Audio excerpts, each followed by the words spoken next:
A sessão está projetada para 1 hora, mais minuto, menos minuto.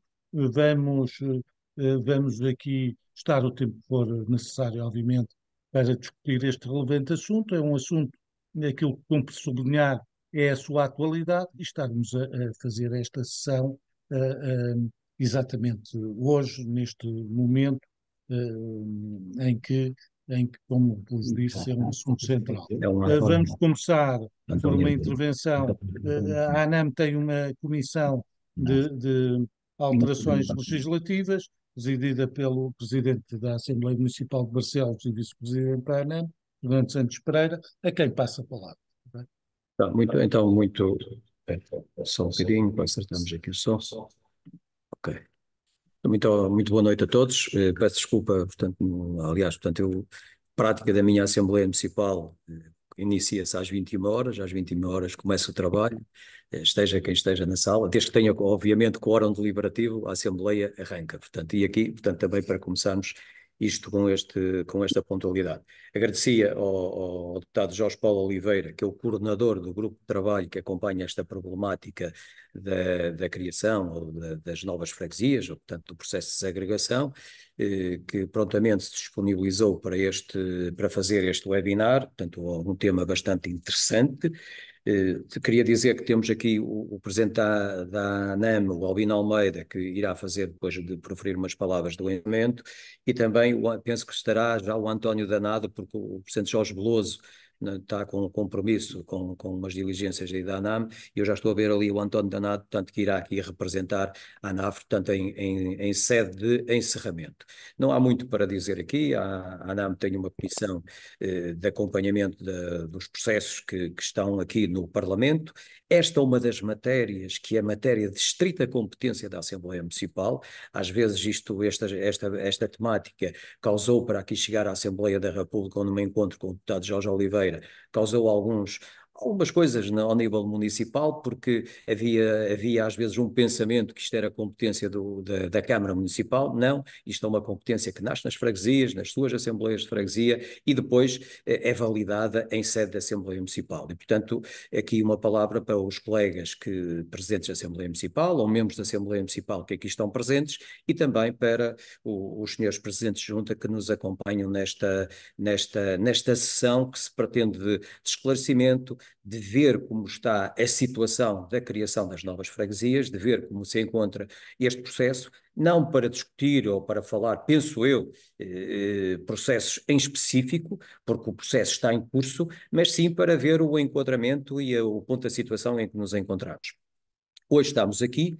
Meses atrás tínhamos dúvida se aqui íamos estar. Tivemos uma mudança de legislatura, e esta mudança de legislatura deixa sempre aquelas dúvidas, os processos que estão, os projetos pendentes caem com a mudança de legislatura. Este aqui houve entendimento que não viesse a cair, até que se mantivesse o grupo de trabalho. Eu penso que o próprio deputado Jorge Paulo Oliveira, que já estava a coordenar esse mesmo grupo de trabalho, também se manteve, e portanto, em boa hora vamos fazer isto aqui. Espero que seja proveitoso, espero que seja de esclarecimento.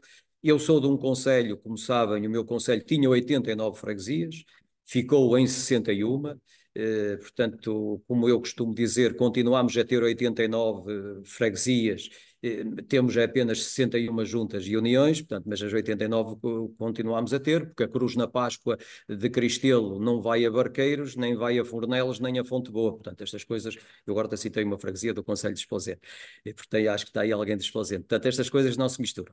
Portanto, é com este enfoque de ter também bastantes freguesias e ter também este problema, que também tenho situações em Barcelos em curso, que motivou a fazer esta mesma sessão, agradecendo desde já ao Presidente Albino Almeida, ao Secretário-Geral, também o Secretário-Geral da ANAM, que aqui está, a pronta disponibilidade para fazermos este webinar. Portanto, Sr. Deputado Jorge Paulo Oliveira, muito obrigado em nome da ANAM nesta fase, depois o Presidente Albino Almeida irá agradecer, muito obrigado por se ter disponibilizado, e agora, por assim dizer, somos todos ouvidos para aquilo que nos tem a dizer. Muito obrigado.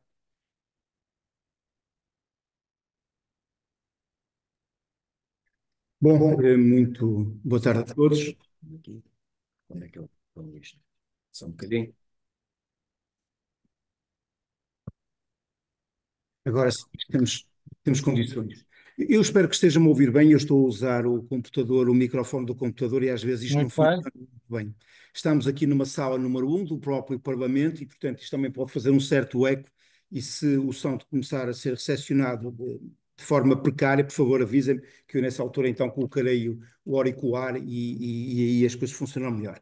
Bom, cumprimento o Sr. Presidente da ANAM, o Sr. Representante da Associação Nacional de Freguesias, o Sr. Presidente da Comissão de Alterações Legislativas da ANAM, que está aqui ao meu lado, o Sr. Moderador, os senhores presidentes das Assembleias Municipais, os senhores presidentes das Assembleias de Uniões de Freguesia ou apenas da Assembleia de Freguesia, senhores presidentes de Junta, senhores deputados municipais, membros das Assembleias Municipais, membros das Assembleias de Freguesia. Eu conheço muitos dos que aqui estão, ou conheço alguns deles, inclusive vejo um presidente de Junta da minha terra, do meu concelho, de Novo Famalicão, o senhor Presidente da Junta da União de Freguesias de Ruivais e Novais, e vejo outros senhores presidentes também que conheço. Já ficaram a saber que sou de Novo Famalicão. Bom, eu sou deputado da Assembleia da República, agradeço o amável convite que me dirigiram para enfim, proporcionarmos a realização deste encontro, mas devo-vos dizer que eu estou aqui sobretudo na condição de coordenador do grupo de trabalho das freguesias, emanado da 13ª Comissão Parlamentar, que é a Comissão do Poder Local e da Coesão Territorial. Eu devo começar por referir que este grupo de trabalho, apesar de se designar por grupo de trabalho das freguesias, a sua missão, o seu objeto se circunscreve única e exclusivamente ao acompanhamento e à avaliação dos processos ou das propostas de desagregação de uniões de freguesia que foram submetidas à Assembleia da República no âmbito do regime especial, simplificado e transitório.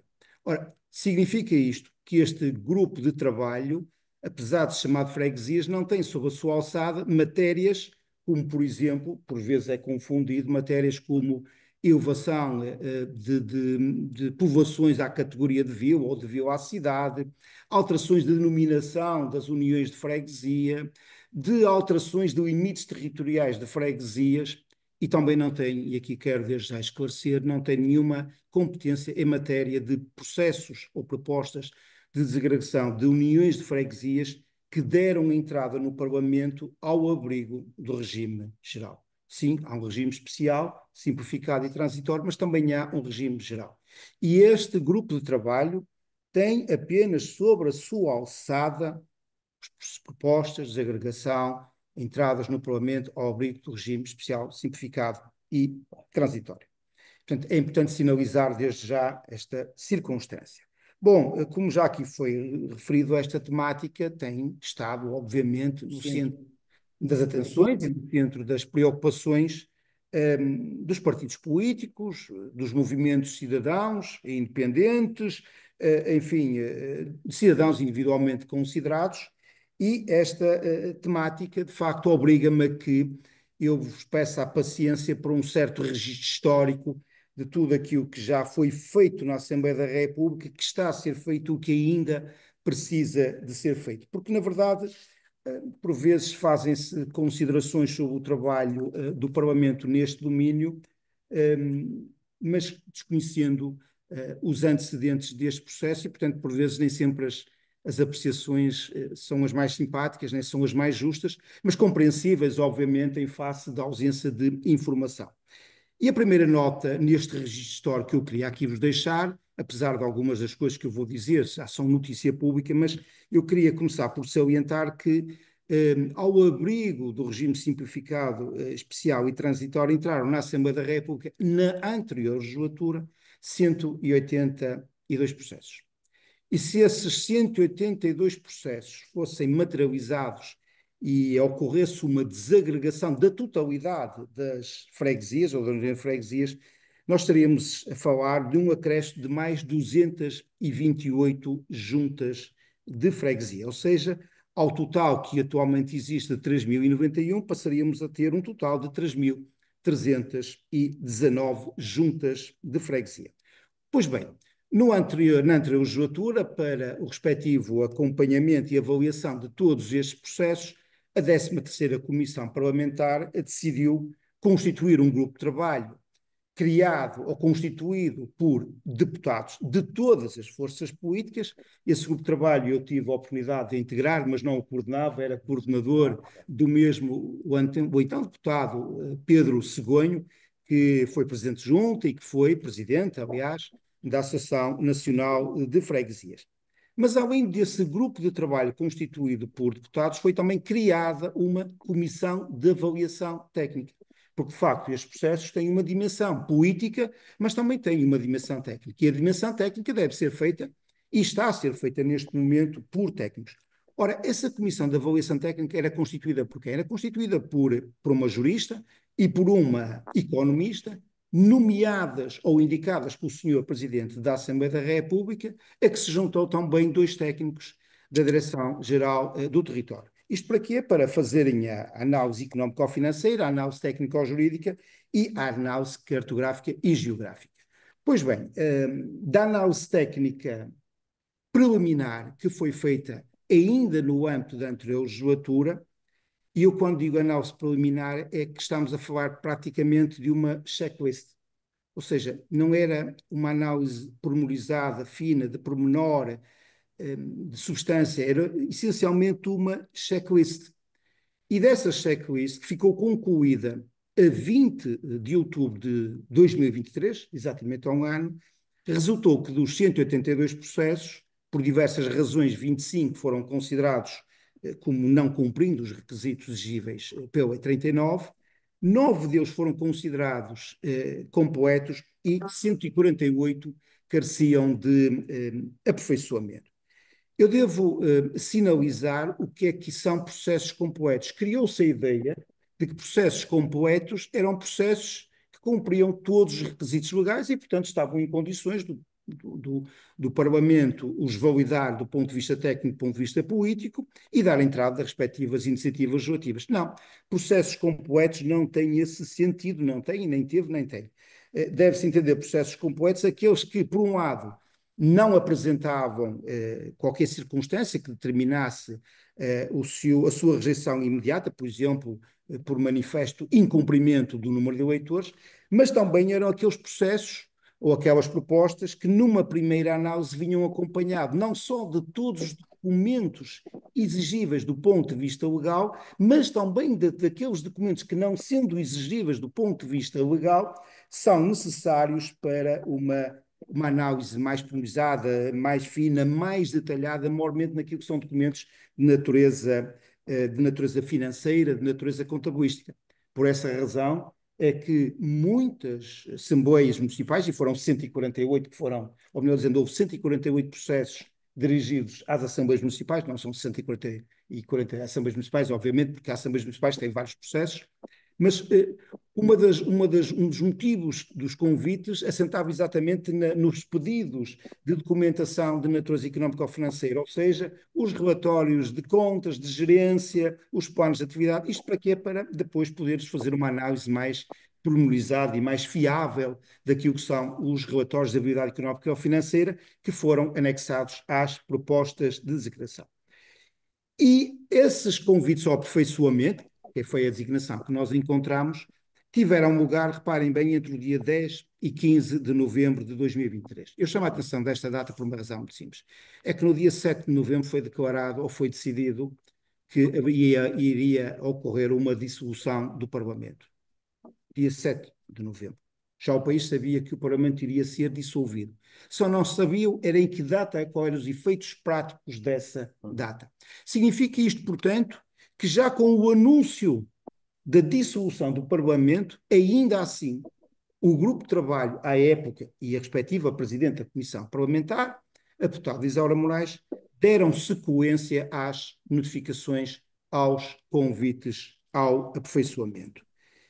Pois bem, o Parlamento foi dissolvido com efeitos práticos a partir do dia 15 de janeiro.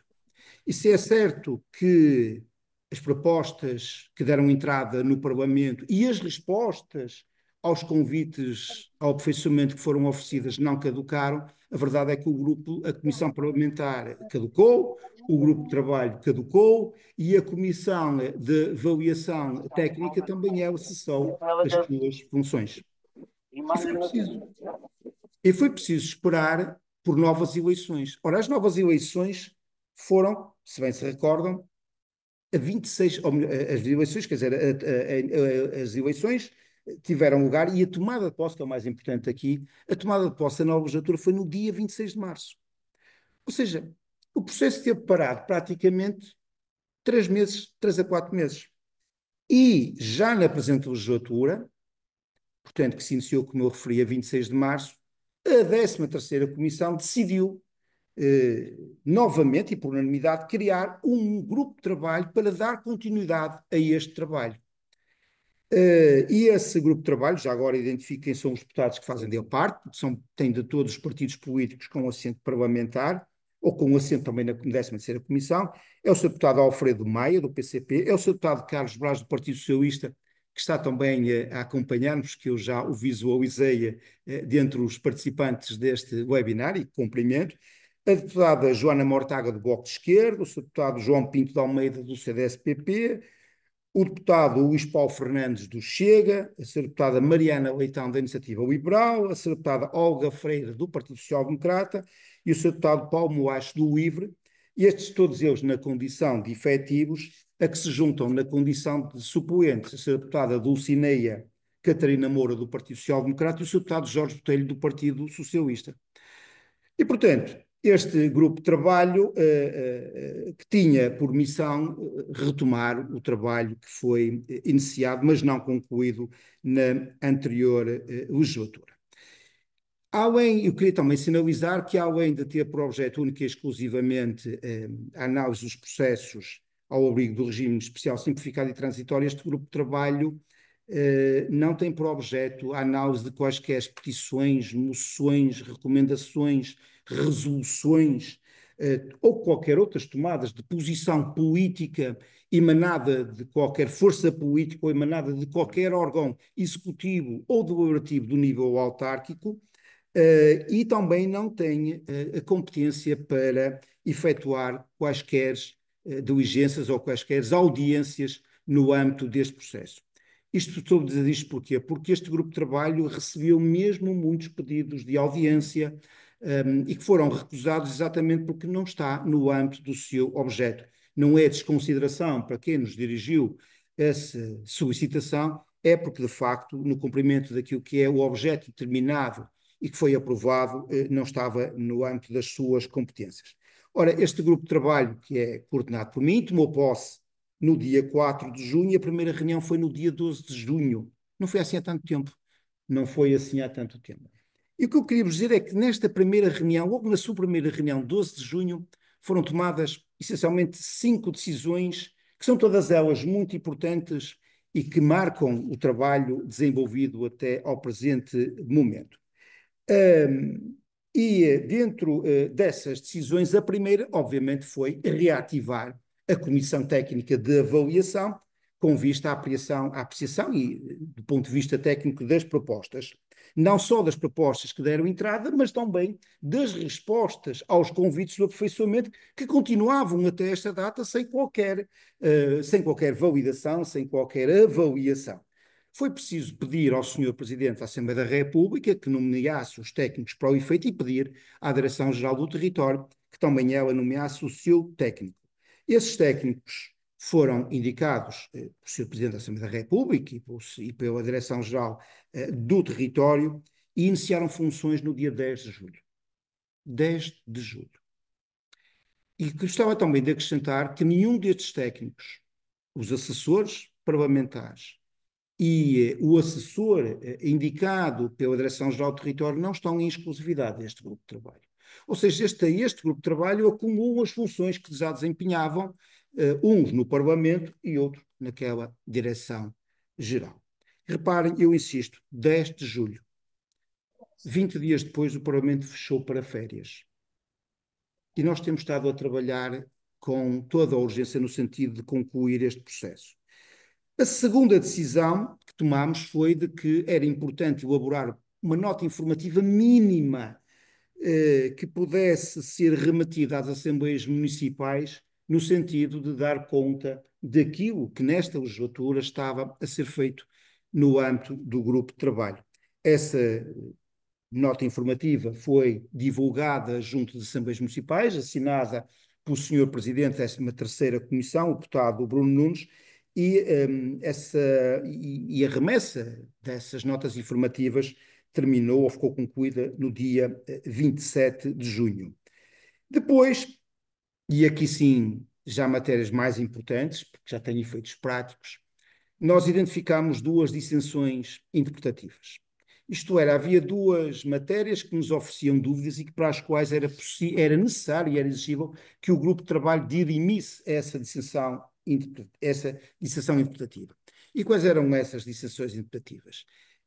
Qual era a interpretação a conferir ao número 2 do artigo 25 naquilo que concerne ao cumprimento do prazo do dia 21 de dezembro de 2022.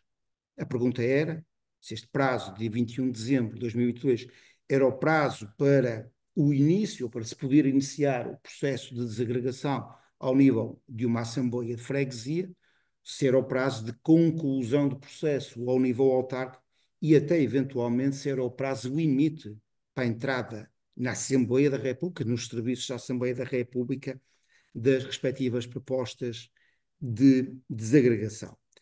Foi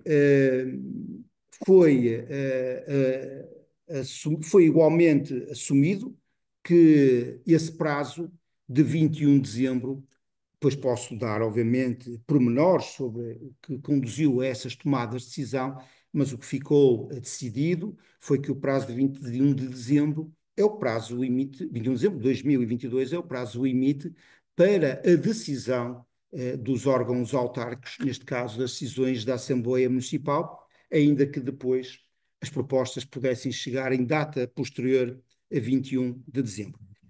O que é uma injustiça. O que é uma verdadeira injustiça. Não sei se eu posso interromper, mas... Convinha que não, peço desculpa, temos um espaço de debate exatamente para isso. Temos aqui, muito bem. Temos 100 pessoas, e isso é de assinalar, e portanto vamos aqui cumprir esta regra. Tem que ser assim. Bom, foi igualmente assumido e interpretado pelo Grupo de Trabalho e depois validado pela 13ª Comissão que para efeitos do cumprimento do número de eleitores inscritos no recenseamento eleitoral, o que seria levado em linha de conta era os documentos que as propostas carrearam, isto é, existindo um documento comprovativo de que se verificava o número de eleitores exigido por lei, desde que esse documento tivesse uma data e esse documento tivesse uma data posterior à entrada em vigor da Lei 39/2021, que foi no dia 24 de junho, nós consideraríamos como dando cumprimento a esse requisito. Se não for junto nenhum documento comprovativo da verificação do requisito de número de eleitores mínimo, o que nós consideramos foi a data de 31 de dezembro de 2022. Também poderei explicar com o pormenor como é que se chegou a esta conclusão e, naturalmente, estarei disposto para isso numa segunda, terceira intervenção que entenderem por necessário, porque quer-me parecer que vai mesmo ter que ser necessário. Uma quarta decisão que foi tomada é de que o grupo de trabalho teria que assumir perante o Parlamento e perante todos os mais votados, portanto, perante o poder local, se estaria em condições ou não de garantir o término do seu trabalho de modo permitido, de modo a que este pudesse produzir efeitos práticos no quadro das próximas eleições autárquicas. Ou seja, desde logo na primeira reunião, foi consensual entre todas as forças políticas de que nós tínhamos que definir um prazo para dizermos ao país somos ou não capazes de terminar este processo em tempo útil, de modo a poder ter efeitos práticos nas próximas eleições autárquicas. Esse objetivo foi cumprido. Na verdade, nós, no final do mês de setembro, numa reunião que é pública, as nossas reuniões de trabalho são todas elas públicas, ou têm sido até agora, não só anunciámos que era possível e tínhamos condições e dávamos garantias de que este processo estará terminado a tempo das próximas eleições autárquicas, como consensualizámos um calendário para o efeito. E era importante que tivessem consciência deste calendário, porque ele está a decorrer e que assenta essencialmente nas seguintes datas. Até ao final do mês de novembro, que está a decorrer, ou seja, enquanto decorre o processo orçamental, será feita a análise, será concluída a análise técnica de todas as propostas de desagregação que entraram no Parlamento, as 182. Todas serão concluídos, todos os relatórios com a respectiva avaliação técnica. Depois, na primeira semana de dezembro, ou seja, entre os dias 3 e 6 de dezembro, o grupo de trabalho fará a validação política desses relatórios, concordando, discordando, aceitando, recusando, mas fará essa avaliação. Ora, como o grupo de trabalho não tem competências deliberativas, estas deliberações permitam do grupo de trabalho para ter efeitos jurídicos, tem de ser validada pela Comissão Parlamentar, por uma reunião plenária da Comissão Parlamentar. Portanto, que fará ratificação ou não, mudará o sentido de voto num ou noutro relatório que possa acontecer, e está previsto que essa ratificação, a votação, ocorrerá logo na segunda semana de dezembro, ou seja, entre os dias 10 e 12 de dezembro. Depois foi fixado um prazo que até o dia 8 de janeiro de 2025, ou seja, estamos a falar de 3 semanas, sendo que nestas semanas uma delas é o Natal e a passagem de ano, para os grupos parlamentares submeterem as respectivas iniciativas legislativas que materializam, obviamente, a desagregação das freguesias, validadas, obviamente, do ponto de vista técnico e do ponto de vista político. E já está, enfim, consensualizado que haverá uma sessão plenária que ocorrerá na segunda semana de janeiro para não só para a discussão, mas também para a votação de todas estas propostas, ou aquelas que forem novamente submetidas.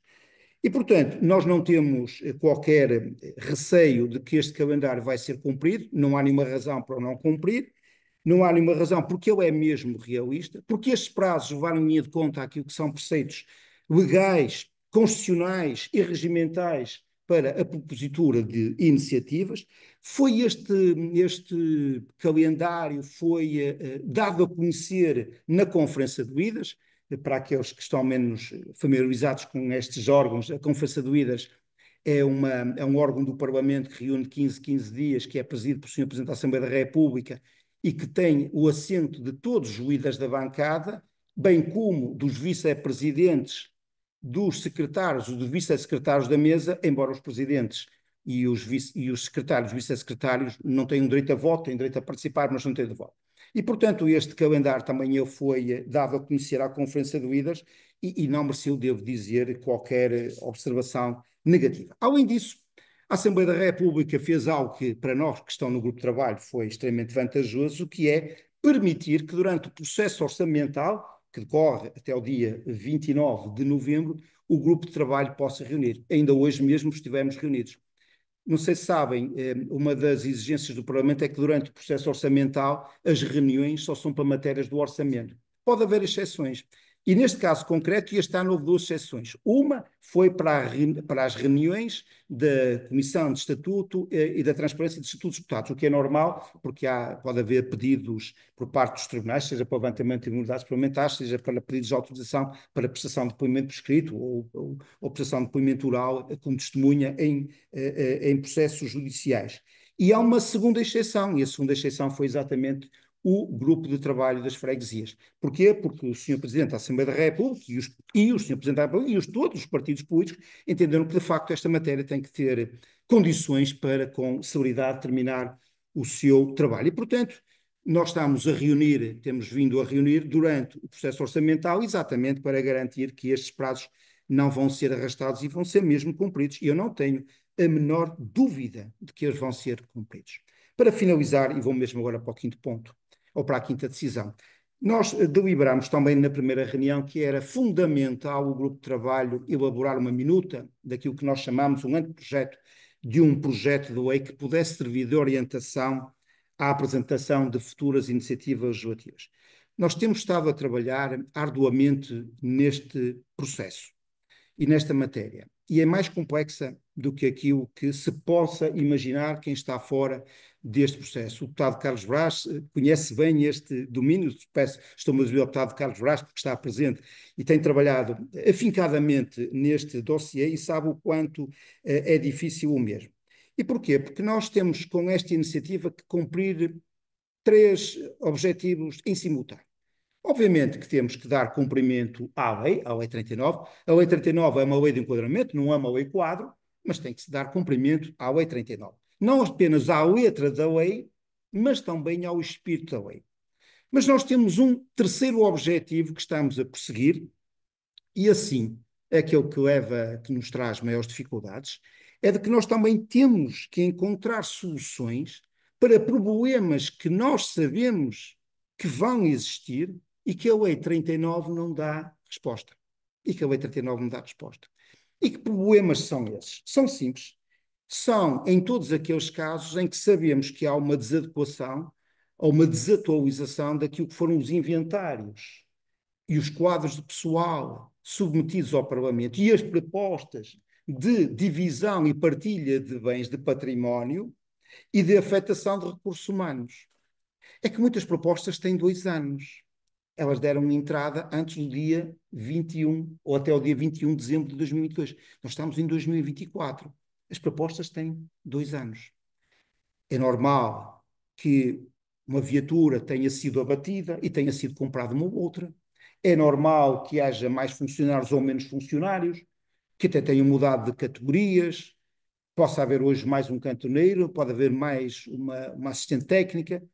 Ora, as propostas que foram submetidas ao Parlamento traziam elas também uma solução de partilha e de afetação que está hoje completamente ultrapassada.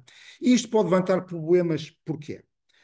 Imaginem a seguinte circunstância. Como sabem, a lei determina a criação de uma comissão instaladora por cada uma das freguesias a desagregar.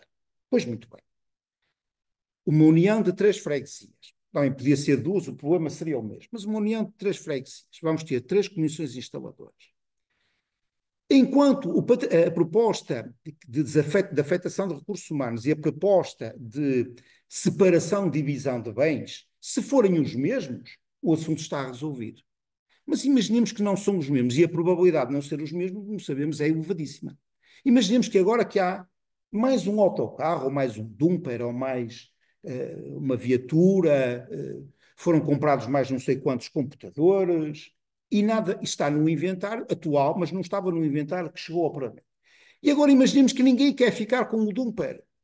A freguesia, a Comissão Instaladora A não quer ficar com o dumper, a Comissão Instaladora B não quer ficar com o dumper e a Comissão Instaladora C também não quer ficar com o dumper. Ou querem todas ficar com o dumper, ou aceitam os outros ficar com o dumper, mas querem tornas, enfim, como se isto fosse uma partilha judicial ou extrajudicial. E, portanto, nós temos aqui um problema. E é preciso encontrar soluções para estes problemas. E nós temos estado a trabalhar arduamente e temos estado a trabalhar com base em várias propostas e com base em mais do que um modelo. E ainda não chegamos a uma solução dos mesmos, mas temos, enfim, mas estamos, enfim, convencidos, eu estou particularmente convencido de que iremos chegar a bom porto nesta matéria, como chegamos nas anteriores, e era bom que assim aconteça, até porque um diploma ou um anteprojeto, um projeto de lei tem muitas vantagens. É evidente desde logo porque dissipa dúvidas que possam surgir a qualquer momento, seja do ponto de vista constitucional, seja da sua conformidade com a lei de enquadramento, seja porque por esta via, com um diploma que foram todas dissipadas todas as dúvidas, nós podemos justificar podemos justificar ao abrigo do regimento da Assembleia da República a dispensa daquilo que são a elaboração de notas técnicas, e aqui poupamos muitos dias de trabalho, e podemos também justificar aquilo que talvez não conheçam, mas que é justificar a dispensa de redação final e de prazo para reclamações das iniciativas que venham a ser aprovadas em votação final pelo plenário.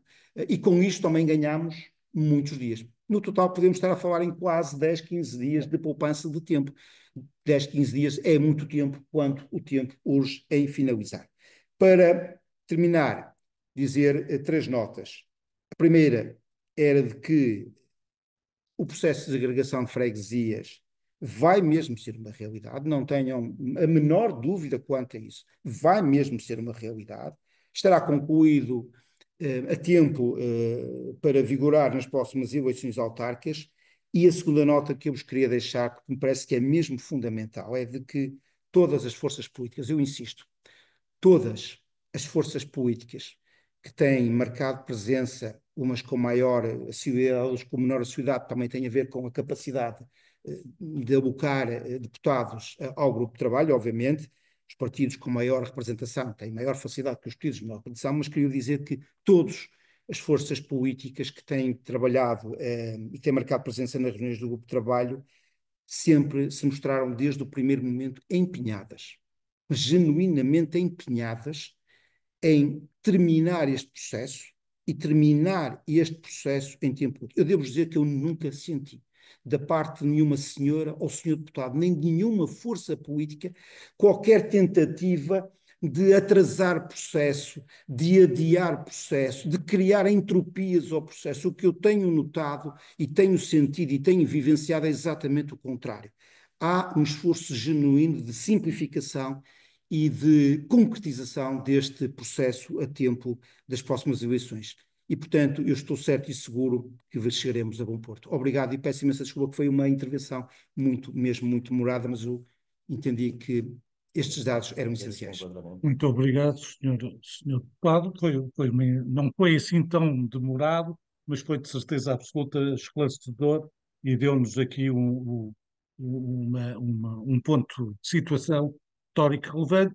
Evito, eu vou dizer isto, sabendo que poderá não ser integralmente cumprido. A ideia é não abordar situações, casos específicos, como é óbvio, e é, na verdade, discutir ou abordar esta questão de um ponto de vista genérico, obviamente colocando as questões que entendam. Nós estamos há algum tempo sempre nos 100 participantes e, portanto, eu queria também deixar isso registado e passava de imediato a palavra ao Carlos Braz, ao Sr. Deputado Carlos Braz. Teremos aqui aquilo que é normal para começarmos, 3 minutos por intervenção, um primeiro grupo de 3 e o Sr. Deputado responderá, ou poderá responder logo que entende. Sr. Deputado Carlos Braz, o microfone é seu. Muito obrigado. Cumprimento todos os presentes e saúdo a ANAM pela iniciativa, que é relevante. O tema é um tema da agenda atual e quero também dirigir uma saudação ao Sr. Deputado Jorge Paulo Oliveira, não só pela brilhante explanação que fez e o ponto da situação que aqui nos apresentou, mas também pela forma como tem conduzido os trabalhos deste grupo de trabalho. Bom, rapidamente, reforçar que, de facto, quer o Partido Socialista, quer os outros partidos, estão totalmente empenhados em resolver esta situação, levar a bom porto, e o bom porto é preparar as entidades para que possam respeitar o calendário eleitoral autárquico e, portanto, estamos empenhados, muito empenhados neste processo. É um processo difícil, é um processo que já conta com muitos meses, é controverso. Também sabemos que provavelmente no final haverá algum descontentamento, com certeza que nem todas as vontades serão agradadas, mas de facto também compreenderão que é preciso tomar decisões. E tomar decisões com urgência e com a celeridade, de forma a que possamos estar em condições de ir para eleições autárquicas com a realidade bem estabelecida e bem definida. O Sr. Deputado Jorge Paulo, e coordenador do grupo, já elencou algumas das dificuldades, que são muitas, pode parecer que não, mas são muitas, e depois com diferentes partidos políticos a tentar chegar a um consenso, porque é esse o esforço que estamos a fazer, é que no final haja consenso e haja uma proposta conjunta, porque se assim não for, compreenderão que levar cada partido as suas propostas para plenário só seria uma forma de dificultar mais os trabalhos e de atrasar.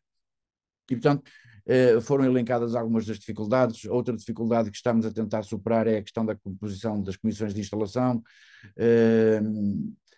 a questão de ser um diploma ou de serem vários, e, portanto, há muitas dificuldades que estamos aqui a superar, ainda antes de partirmos para a análise dos casos concretos. E, no fundo, era só esta a minha intervenção, saudar a iniciativa.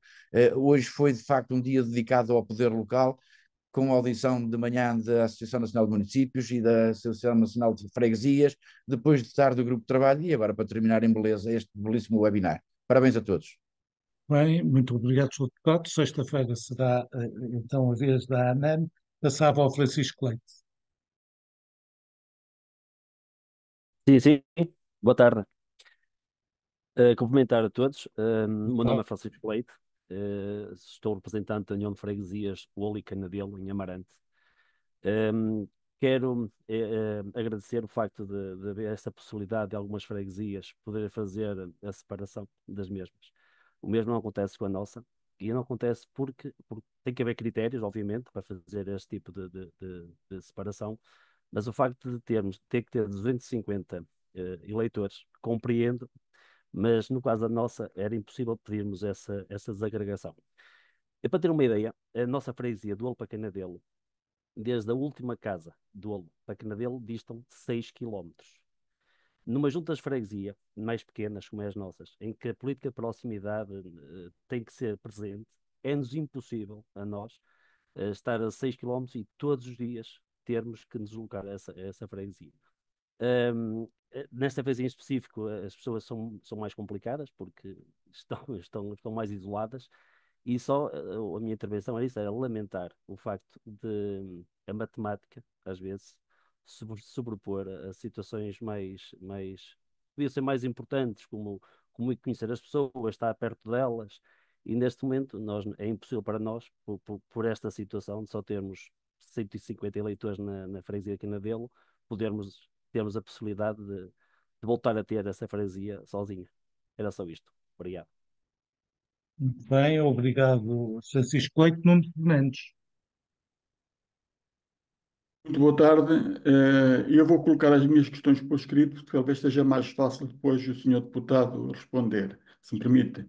Agradecer também a intervenção ao senhor deputado, que esclareceu praticamente o que tinha sido já veiculado pela comunicação social. A grande questão que se põe e que eu aqui ponho é a questão das freguesias que foram feitas as propostas já há 2 anos, mas foram pelo regime geral. E essas questões eu pus-las aqui por escrito, se calhar é melhor para o senhor deputado ver as questões por escrito, porque melhor me poderá esclarecer. Eu já as enviei, ou vou enviar agora. Ok.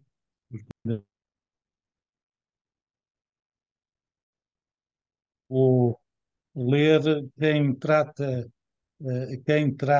posso ler das. também, se Não, quiser. Se for... pronto, então é melhor ler para todos eu, estarmos, eu, termos. eu, pronto, eu gostava que o senhor deputado nos esclarecesse quem é que trata das propostas elaboradas nos termos do regime geral, não é? Se foram encaminhadas para a 13ª Comissão, o que é que eles vão fazer na 13ª Comissão? Se sabe-me dizer quantas propostas foram elaboradas no termo de regime geral, quantas é que entraram na Assembleia da República, e se o senhor deputado, embora esteja aqui em nome do grupo de trabalho, e ele esclareceu, e eu pela primeira vez é que soube que ele só tratava das propostas, que esse grupo de trabalho só tratava das propostas do artigo 25 do regime excepcional, se o senhor deputado não pode falar em nome não só do grupo de trabalho, como da 13ª Comissão neste ponto específico. Obrigado. Muito bem, então o Sr. Deputado Jorge Paulo responder a estas 3 perguntas quer dizer que já temos, na verdade, como a gente viu, mais 2 grupos para colocarem questões a seguir. Bom, muito obrigado pelas perguntas do Carlos Brás, do Francisco Leite e do Nuno Fernandes. O Carlos Brás fez uma atualização e intensificou um pouco daquilo que são as nossas preocupações e reforçou que, de facto, este é um processo complexo e é um processo singular. Nós não temos nenhum antecedente desta natureza. Nós temos várias leis de criações de freguesias, tivemos uma lei de reorganização territorial autárquica que juntou freguesias, mas nós não tínhamos nenhuma lei da qual resultasse uma desagregação de freguesias criadas anteriormente, e neste caso concreto em 2013. E, portanto, é um processo legislativo com toda a sua singularidade e com toda a sua complexidade. Mas ainda assim eu quero reforçar, estou certo e seguro de que nós iremos encontrar as soluções possíveis e iremos, por certo, alcançar os consensos possíveis para responder àquilo que são os dois objetivos que nos propusemos. Materializar a desagregação de freguesias, obviamente desde cumprindo os requisitos legais e estejam tecnicamente validados nesse sentido, e responder às necessidades ou às exigências práticas decorrentes de uma lei que não deu resposta a todos os problemas. Quanto à questão do regime geral, eu não posso efetivamente responder. As propostas que entraram no regime geral deram entrada, sim, na 13ª Comissão Parlamentar. A 13ª Comissão Parlamentar, na anterior legislatura, decidiu, por unanimidade, criar um grupo de trabalho, único e exclusivamente dedicado aos processos que foram submetidos ao Parlamento no âmbito do regime especial simplificado e transitório. Obviamente que existem razões para isso. É importante notar que o regime especial simplificado tem como pressuposto um erro de concepção e um prejuízo grave para as populações, e, portanto, é natural que se dê prioridade, ou numa escala de prioridades, essa circunstância não pode ser esquecida, como também não pode ser esquecida duas outras circunstâncias, que é a esmagadora maioria das propostas, ou melhor dizendo, todas as propostas do regime simplificado, praticamente todas elas deram entrada em momento muito anterior às do regime geral, o que não significa que não tenha entrado proposta do regime geral antes do dia 21 de junho de 2022. Mas são um número pequeno, e aqui respondo sim à pergunta que me foi colocada pelo Sr. Nuno Fernandes. Quantas propostas deram entrada no Parlamento no regime geral? E eu posso responder, a informação que eu disponho é que deram entrada 10 propostas de desagregação. Quanto à decisão ou tratamento que lhe venha a ser dado, é uma matéria que extravasa completamente o grupo de trabalho que coordeno e que extravasa a qualidade em que aqui me encontro, e eu sou obrigado a remeter uma resposta para a 13ª Comissão Parlamentar e para os grupos parlamentares que integram aquela comissão. Muito bem, muito obrigado, Sr. Deputado. Duarte Veiga.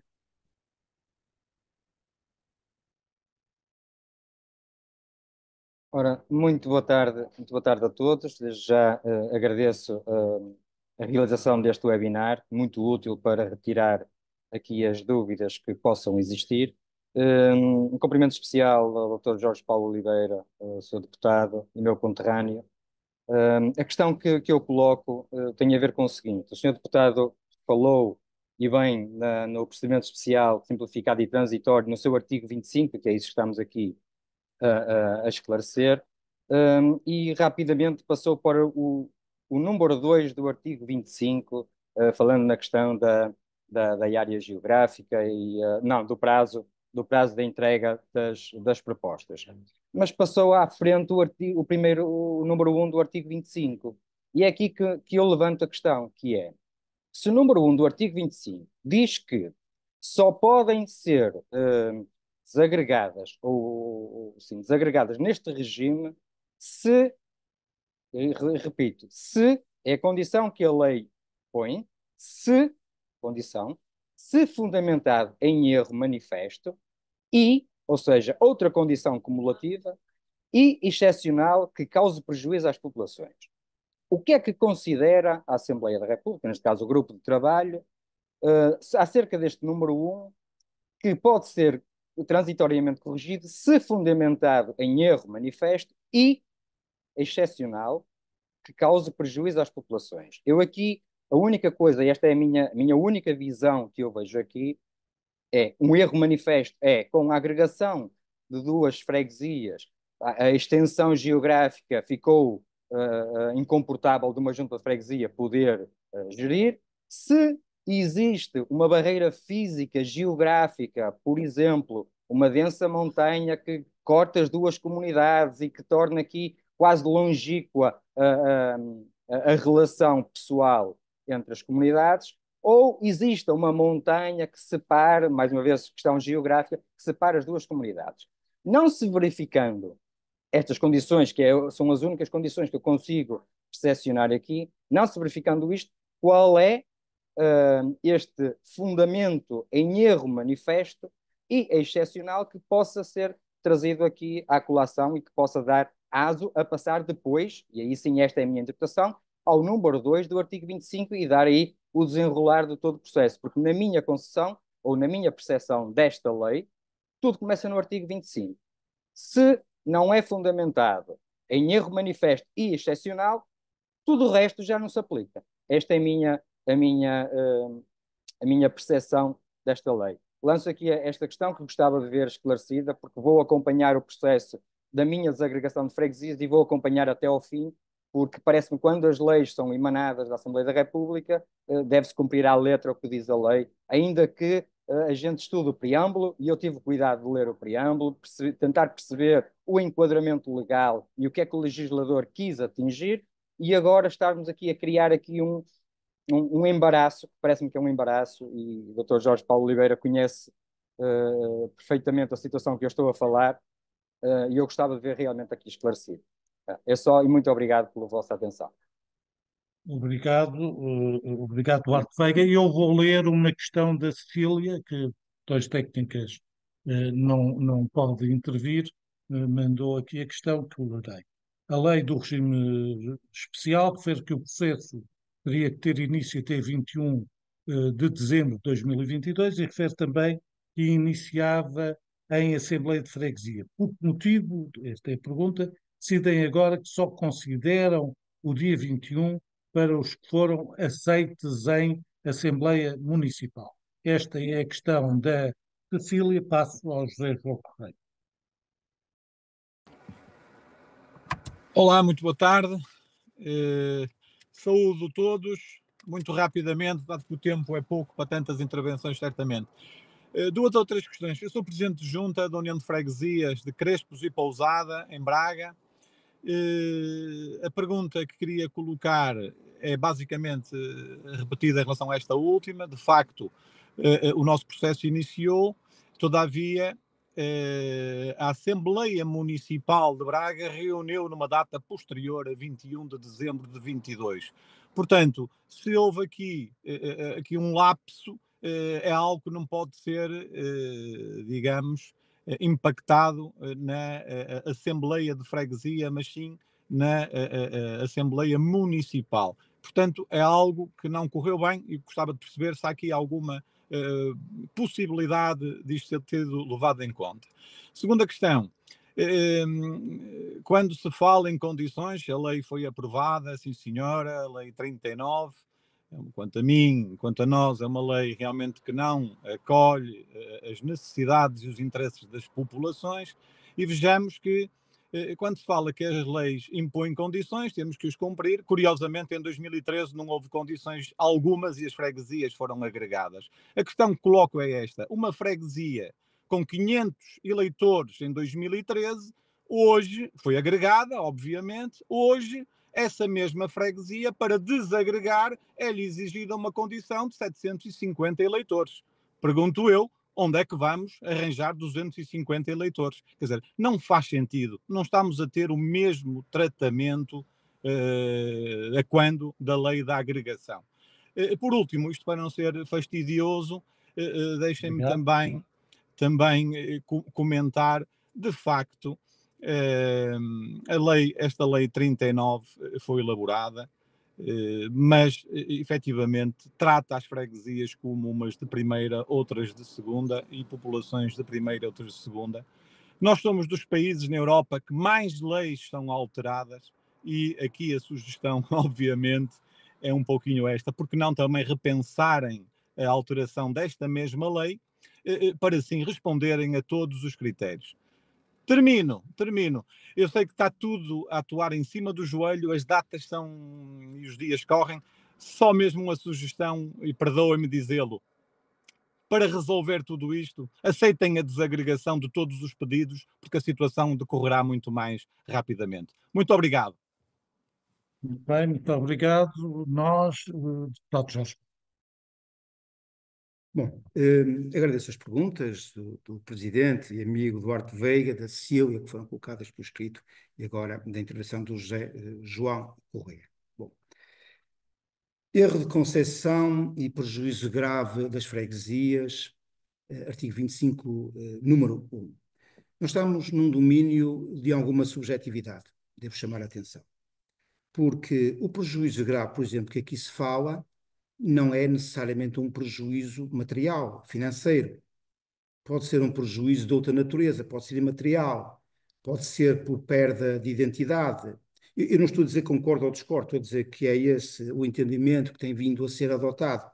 Pode ser um prejuízo resultante de uma menor ou pior perda de proximidade, seja com os órgãos eleitos, com o executivo, com o presidente. Pode ser prejuízo por perda de qualidade ou perda de qualidade dos serviços prestados. O erro de concessão pode ser todos aqueles que o presidente Duarte Veiga referiu e também pode ser aqueles que resulta de uma comparação com aquilo que foram as agregações ou com as agregações no resto do território. Há, de facto, inúmeras justificações que têm vindo a ser apresentadas. Eu não sei qual vai ser o resultado, e acreditem mesmo que não sei qual vai ser o resultado da análise técnica que fará sobre cada um destes pontos. Não sei mesmo. Eu não conheço o resultado definitivo de nenhuma proposta de desagregação. E digo-vos isto, e estou a dizer olhos nos olhos, neste caso com a Câmara à frente. E não sei eu, nem sabe nenhum dos deputados que integram o grupo de trabalho, porque nós temos respeitado em absoluto o trabalho técnico que está a ser feito. E quando vierem os relatórios, e eles vão começar a chegar, nós vamos olhar para essa questão e ver também como é que foi resolvida. Mas queria eu aqui salientar que, de facto, há aqui um grande campo de subjetividade. E haverá muitas razões que podem justificar e pode haver razões onde o erro de concessão não esteja comprovado e, nesse caso concreto, não irá cumprir. Mas vamos ter que aguardar também por aquilo que é a avaliação técnica que terá que estar terminada para todos os processos no final deste mês. A Cecília e o José João Correia colocaram a questão do prazo. E não só. Bom, eu sobre o prazo, o que é que eu vos tenho para dizer o seguinte. Já na anterior legislatura, sempre foi entendido, no seio do grupo de trabalho, é importante dizê-lo, embora eu saiba que havia pessoas, enfim, juristas, que tinham uma opinião contrária, até haviam pareceres da Comissão de Coordenação em sentido diferente, mas sempre foi entendimento do grupo de trabalho que o prazo de 21 de dezembro era um prazo para fecho do processo e de conclusão do processo. E sempre foi esse o entendimento. Sem embargo, nós, como sabíamos da existência da dúvida e desta dissensão interpretativa, porque, como eu digo, havia doutrina, havia decisões, havia juristas, artigos de opinião em sentido contrário, o grupo de trabalho decidiu pedir um parecer jurídico ao Sr. Presidente da Assembleia da República, a elaboração de um parecer jurídico. Eu estou a contar agora isto para perceberem da garantia e da certeza com que nós avançamos nesta data. Nós, o Grupo de Trabalho decidiu, para afastar esta dissensão interpretativa, solicitar um parecer ao seu auditor jurídico. O auditor jurídico é uma entidade que funciona paralelamente ao Sr. Presidente da Assembleia da República. O Sr. Presidente da Assembleia da República teve uma opinião diferente e foi num sentido diferente. Entendeu que aquilo era matéria que deveria comprometer não o auditor jurídico, mas comprometer o Parlamento e todos os partidos políticos, incluindo a sua pessoa, se necessário for. E nesse contexto, a primeira decisão que tomou foi que os serviços do próprio Parlamento elaborassem uma nota informativa enquadradora daquilo que era esta interpretação, ou aquilo que ela existe. Essa interpretação, essa nota enquadradora do ponto de vista jurídico foi feita e apontava para a data de 21 de dezembro como sendo data conclusiva. Ato contínuo, o Sr. Presidente pediu à diretora de apoio ao Parlamento, ao Aponar, que é da diretora da APON, basicamente é um dos topos da hierarquia dos serviços administrativos, a emissão de um parecer jurídico. E a senhora diretora não teve dúvidas nenhumas em afirmar, com base, enfim, no parecer que elaborou, que é extenso, de que o prazo de 21 era um prazo para a entrega dos processos na Assembleia da República. O Sr. Presidente levou as duas notas à Conferência de Líderes, onde estão todos os grupos parlamentares que me referi. E, com exceção do Partido Comunista, que tem uma opinião diferente e que entende que é o prazo para iniciar, aliás, uma opinião que tem mantido nesta legislatura em todos os momentos, com exceção do Partido Comunista Português, foi deliberado solicitar à primeira comissão parlamentar, que é a Comissão de Direitos, Liberdades e Garantias, a elaboração, reparem bem, de um segundo parecer sobre a matéria. A Comissão de Direitos, Liberdades e Garantias elaborou um parecer que foi aprovado por unanimidade e da qual não tem dúvidas que o prazo de 21 de dezembro é mesmo um prazo para a conclusão dos processos. Esse parecer, que é público, posso-vos fazer chegar toda a informação, porque é informação pública, ou seja, chegar a nota técnica, a informação de enquadramento jurídico, o parecer da DAPON, o parecer da 13ª, da primeira comissão, e que foi aprovado. E está aqui a descrição da sua interpretação e que se socorre inclusivamente dos últimos acordos do Tribunal Constitucional nesse sentido. É inclusivamente um parecer que está respaldado por pareceres do Tribunal Constitucional, os últimos, que se pronunciam em concreto sobre este caso, porque há pareceres do Tribunal Constitucional que, ainda que se pronunciando sobre a matéria, não se pronunciam diretamente sobre ela, mas indiretamente. Mas há acordos que se pronunciam diretamente e têm este entendimento. Para que não houvesse dúvidas, não obstante a decisão unânime, atenção, é unânime da primeira comissão, mas nessa reunião, é bom dizer, não participou o parlamentar do PCP, nem do LIVRE, nem a deputada do PAN. O parecer foi novamente à Conferência de Líderes e na Conferência de Líderes perguntou se havia alguma discordância com o parecer. E com exceção, novamente, da líder da bancada do Partido Comunista Português, que voltou a repetir os argumentos que tinha produzido no passado, o parecer foi dado como bom e assumido pela Conferência de Líderes. São todos os partidos políticos. O parecer chegou à 13ª Comissão e foi assumido por unanimidade que o parecer está, de facto, em conformidade e que deve ser assumido. Repara, é com esta garantia que o grupo de trabalho parte para uma análise de exclusão de todos os processos, de exclusão ao abrigo do regime simplificado, especial, transitório e simplificado, até o dia 21 de dezembro. E é com esta garantia. Eu devo-vos dizer que farei chegar à ANAM toda esta documentação para distribuição, porque sim, poderão analisar com outro pormenor. Eu não posso dizer que outras opiniões não sejam legítimas. Eu não posso dizer, eu sou jurista e não farei essa afirmação, mas quero-vos garantir que o grupo de trabalho está seguro, certo e seguro, e parte para uma decisão com base em todos estes pareceres validados por outros, enfim, em várias instâncias, incluindo uma que se chama Conferência de Líderes, que o não renegou. Eu posso, nós podemos também discordar da lei, com certeza que sim, concordar com ela, discordar. Eu, enquanto coordenador do grupo de trabalho, e nesta condição que aqui estou, obviamente que eu não farei, e peço-vos perdão por isso, mas não farei comentários sobre a lei que foi aprovada. Eu participei nela também, mas não farei comentários, porquanto o que o grupo de trabalho tem mesmo que a fazer não é outra coisa que não seja aplicá-la e tornar possível a sua aplicação, e é nisso que nós estamos concentrados e focados. Bem, muito obrigado, Sr. Deputado.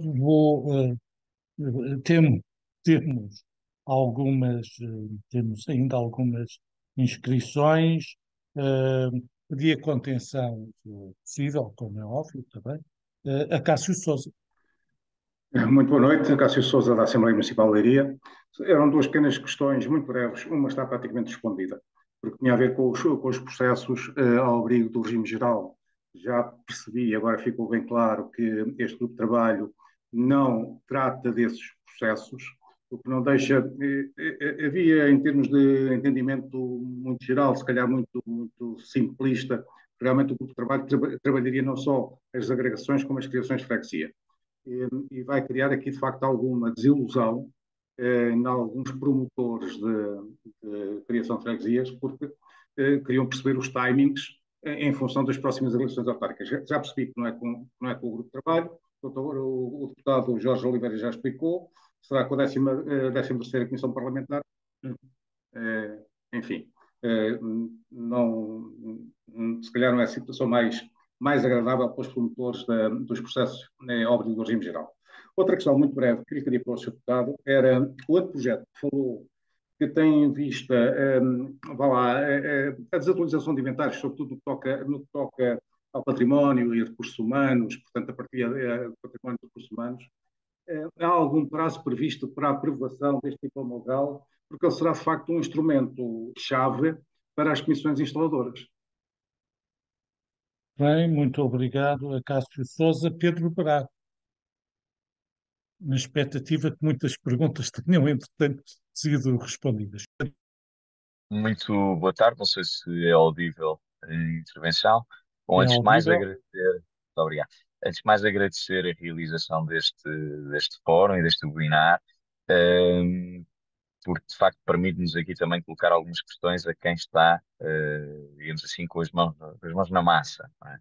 E portanto eu queria aqui deixar duas questões relativamente a este processo. Eu não me apresentei, sou presidente de junta de uma união de freguesias, na Samar Montabrão, Conselho de Sintra. Eu não serei alvo de nenhum processo de desagregação, e, além disso, também exerço funções como coordenador distrital da ANAF, distrital da zona de Lisboa, da ANAF. E tenho sido abordado por muitos colegas meus relativamente à questão das comissões instaladoras.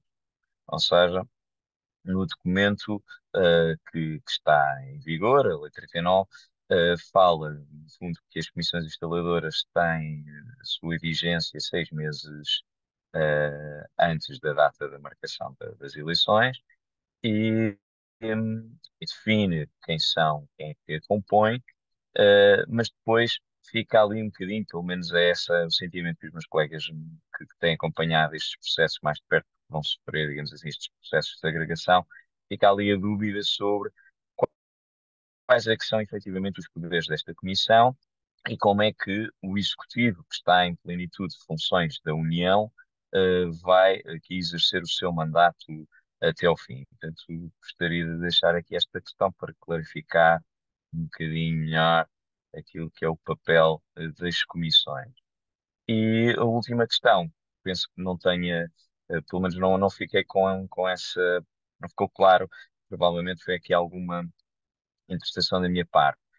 O deputado Jorge, Jorge Paulo Oliveira, se não estou aqui a falhar no nome, enunciou que, na sua linha do tempo, que existiriam uma fase inicial, portanto, a quando ainda da anterior legislatura, a entrada de 182 processos que teriam sido excluídos na análise preliminar cerca de 25 e que depois os demais ou estariam completos ou teriam sido no fundo, convidados a aperfeiçoar a documentação entregue para depois serem analisados. E que com esta nova legislatura, a ideia que fiquei é que todos os 192 processos estão em igualdade de circunstância, ou seja, estão os 182 processos a serem analisados e, portanto, no fundo, como se aqueles 25 que caíram na análise preliminar tivessem sido incorporados e estivessem a ser analisados de igual maneira. Não sei se foi esse se o meu entendimento está correto, e era apenas para clarificar e uma vez mais agradecer esta oportunidade e este momento de conhecimento e de reflexão sobre este processo. Muito obrigado, Pedro. Vou ler agora uma pergunta colocada pela Helena Martins, também aqui no chat. Deixem-me só encontrar.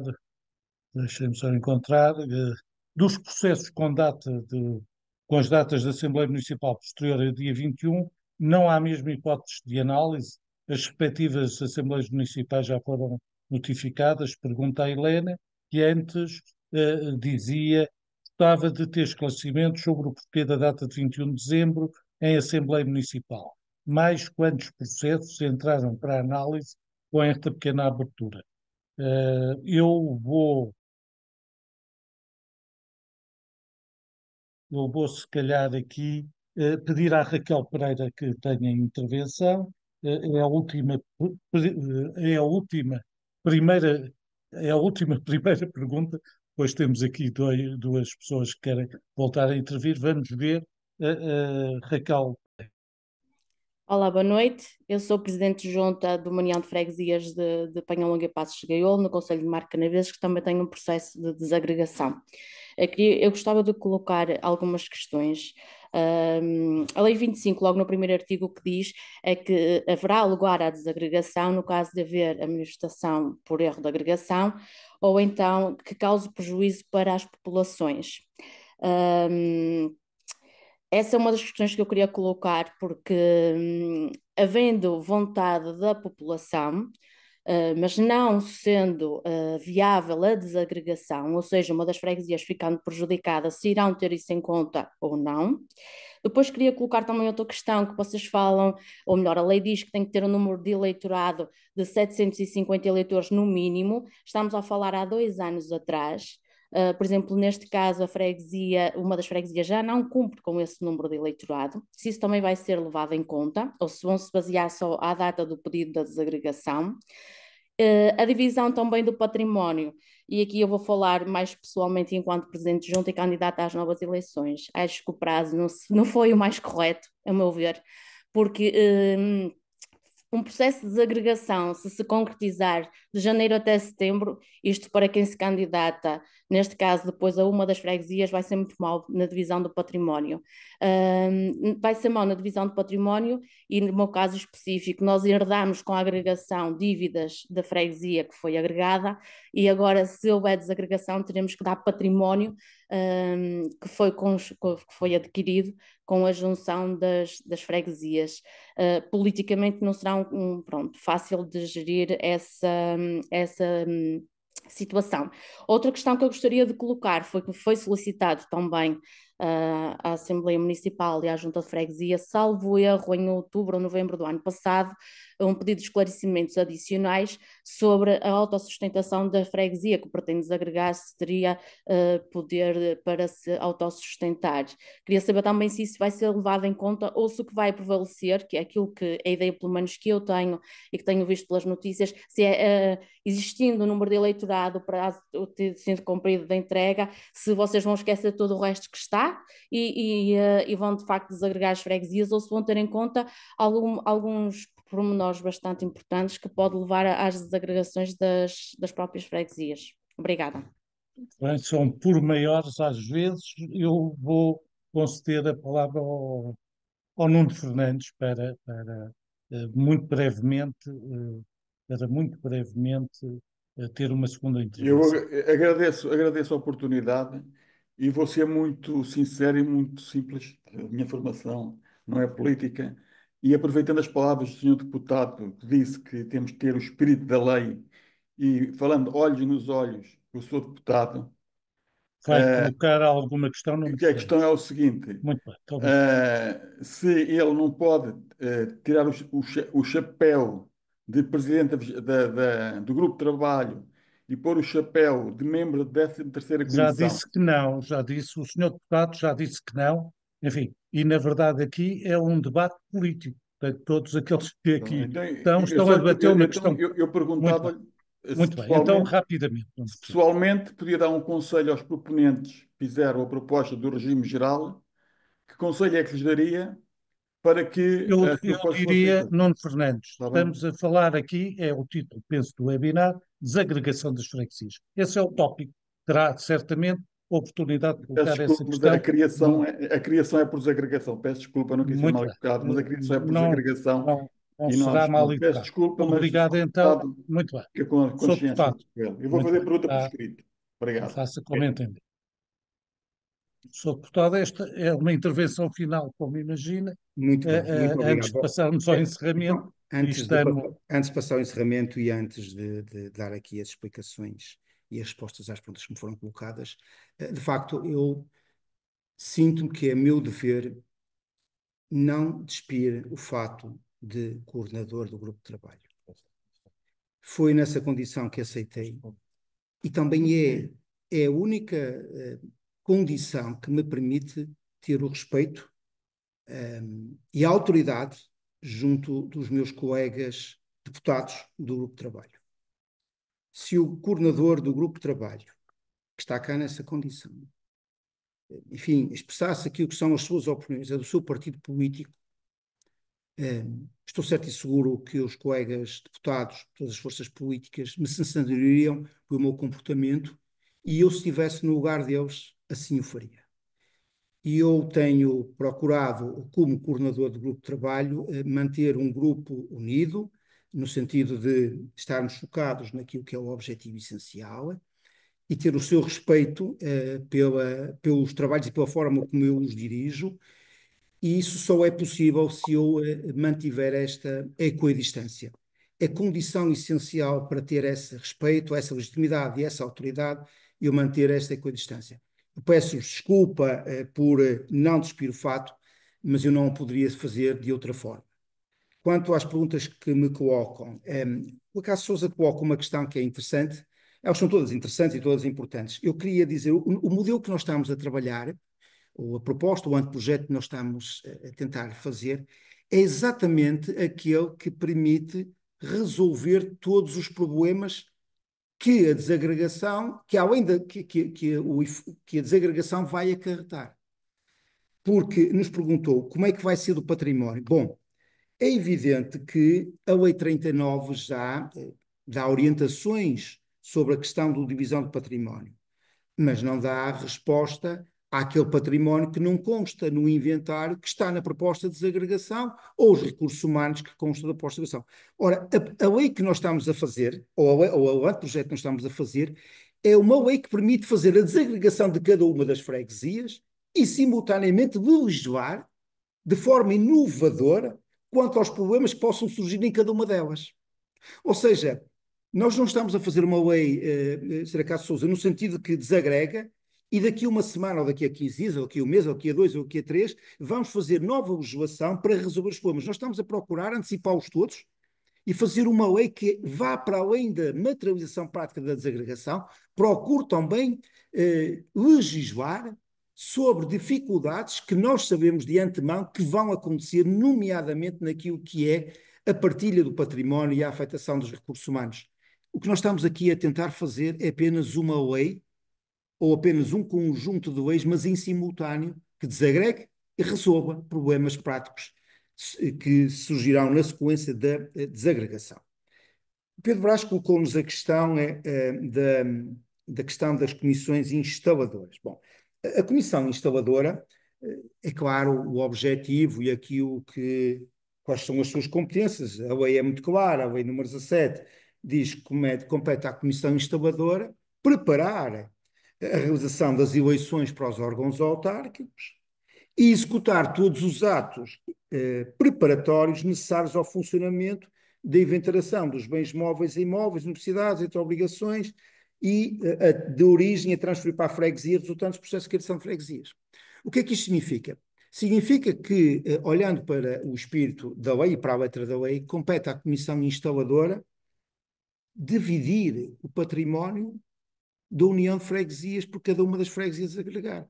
Além do processo eleitoral, é também sua competência proceder a esta divisão e proceder também àquilo que é a afetação dos recursos com base na proposta que a Assembleia de Freguesia e a Assembleia Municipal aprovar como sendo boa distribuição desse património e a boa afetação dos recursos humanos. Claro que haverá problemas se os recursos forem diferentes e os bens forem diferentes, e é aí que nós temos que resolver. É importante sinalizar aqui, Pedro, algo muito importante. A Junta de Freguesia, o Executivo, continua até ao dia da posse da nova Junta de Freguesia. A Junta de Freguesia não vai perder nenhum dos seus poderes. A Comissão Instaladora não vai gerir a União de Freguesias.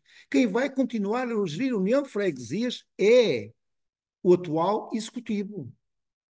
fará os pagamentos, os funcionários, a contratação, enfim, dentro daquilo que são as regras naturalmente vigentes. Não há, a Comissão Instaladora não vai gerir a União de Freguesias. A Comissão Instaladora vai apenas tratar do processo eleitoral e apenas do processo da divisão dos bens, de acordo com a proposta que está prevista ou que entrou no âmbito da desagregação e que foi aprovada pelos órgãos deliberativos. Terceira questão tem a ver com o número de processos. Sim, os 182 processos estão a ser analisados, mesmo aqueles de 25, que nós consideramos que diversos motivos não cumprem os requisitos, nós não decidimos em definitivo sobre nenhum deles. Porque nós sempre achamos que essa decisão em definitivo deve ser em simultâneo para os 182. Daí que naquela primeira semana de dezembro, o grupo de trabalho e na segunda semana a ratificação ou a vocação por parte da Comissão, nós iremos decidir sobre os 182 processos em simultâneo. A circunstância de 9 serem considerados completos não fez com que eles passassem à frente dos outros incompletos, nem aqueles que foram considerados como em princípio não cumprindo os requisitos legais, foram imediatamente afastados. E porquê que não foram imediatamente afastados? Porque uns deles tinham a ver, nós tínhamos dúvidas sobre se cumpriam, enfim, qual a interpretação a conferir ao prazo de 21 de dezembro, sobre o número de eleitores e por aí fora. Eu penso que terei respondido às principais questões. Quanto à questão de Helena Martins, bom, já falei como é que chegámos à conclusão, qual foi o caminho trilhado para uma decisão quanto à interpretação do prazo de 21 de dezembro, e se pergunta se há alguma hipótese, a resposta é negativa. Não há nenhuma hipótese de alterar este entendimento que está, como eu digo, validado em definitivo pelas diversas instâncias, entre elas a Comissão do Poder Local e da Coesão Territorial. Mas eu queria sinalizar o seguinte: a circunstância de uma proposta de desagregação de freguesias ter sido, ou vier a ser, melhor dizendo, recusada no âmbito do regime especial simplificado e transitório pelo não cumprimento do prazo, isso não significa, isso não preclude, isso não inviabiliza. Vamos lá. Se calhar não, Eu pedia atenção ao som sempre. Eu ia dizer, vamos lá, eu percebi. Peço desculpa, pedia, eu vou tentar.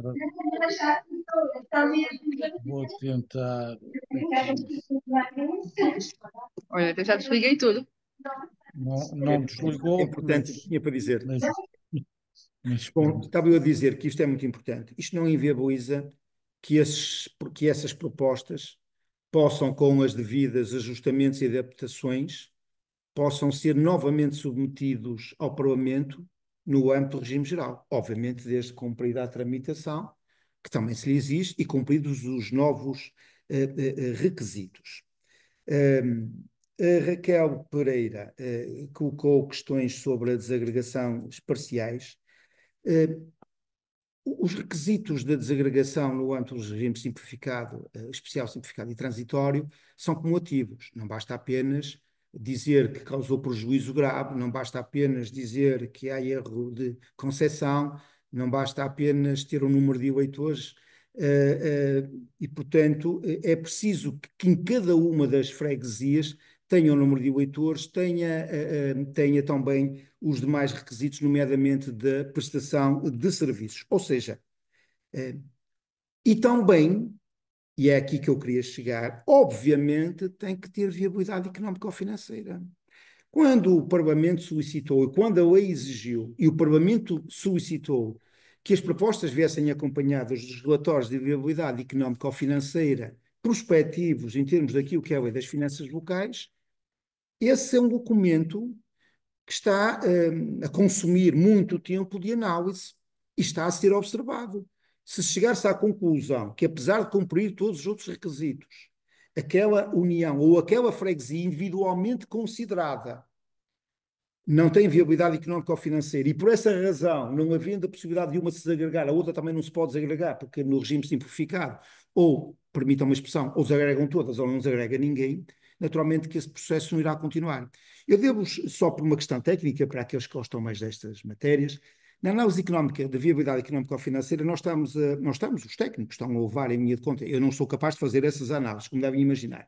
mas estão em levar a linha de conta não só aquilo que são os princípios e as regras da Lei das Finanças Locais, mas também daquilo que são as considerações da estrutura conceptual de informação financeira pública do CNC-APA.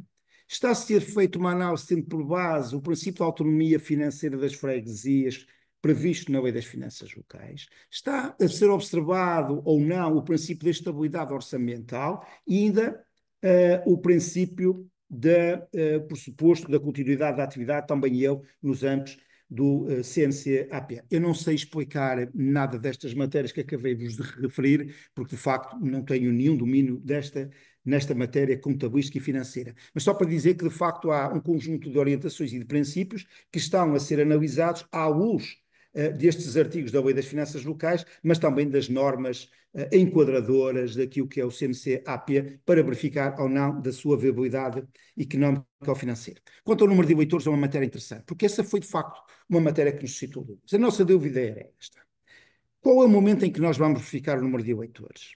É quando a proposta entrou na Assembleia de Freguesia, é quando ela foi discutida na Assembleia de Freguesia, é quando ela chegou à Assembleia Municipal, é quando ela foi discutida e votada na Assembleia Municipal, é quando ela chegou ao Parlamento, é quando o Parlamento a vai discutir. Ora, nós não sabemos, nem a lei determina nenhum desses momentos. E nós sabemos que o processo de recenseamento é um processo dinâmico. Quando alguém faz 19, 18 anos, o processo gera um eleitor, e quando alguém vem a falecer, num espaço de horas, esse eleitor também deixa de estar no caderno eleitoral. E, portanto, nós sabemos isso. E, portanto, o que nós estamos a levar em linha de conta são apenas dois pressupostos.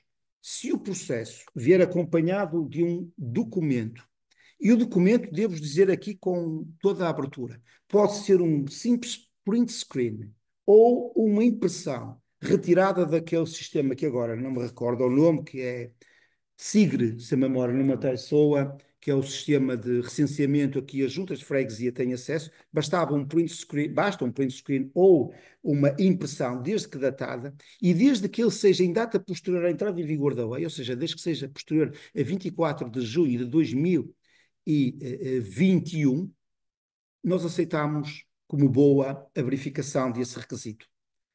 E, portanto, se não houver nenhum desses documentos, nós tomamos por base aquilo que é o recenseamento automático que todos os anos é realizado nos termos da lei, que é o 31 de dezembro. Como sabem, a Secretaria-Geral do Ministério da Administração Interna e a plataforma de recenseamento fecha para efeitos de elaboração de cadernos eleitorais, a data de 31 de dezembro, com a verificação não é de união de freguesia ou união de freguesia, é de freguesia a freguesia.